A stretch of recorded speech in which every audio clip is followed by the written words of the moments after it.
Vllaznia U17 në futboll për femra po ndjek rrugën e ekipit të parë. Pikërisht kjo skuadër ka fituar titullin e 5 kampion randazi duke siguruar një tjetër sukses edhe për këtë grup mosh.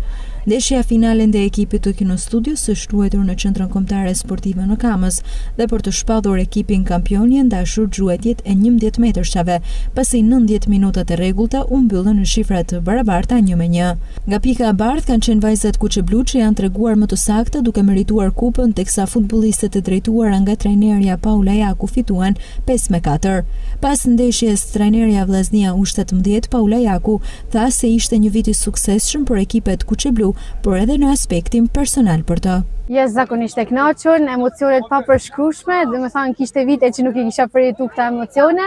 Normalisht kjo është fal vajzave, fal stafit që ka punu tërsa vite me ta. Normalisht ka fillu një vit shumë i suksesshëm, tashmë ne është sot i vit që vërtetojmë që Shkodra e filloi futbollin e femrave, tashmë po e vazhdon.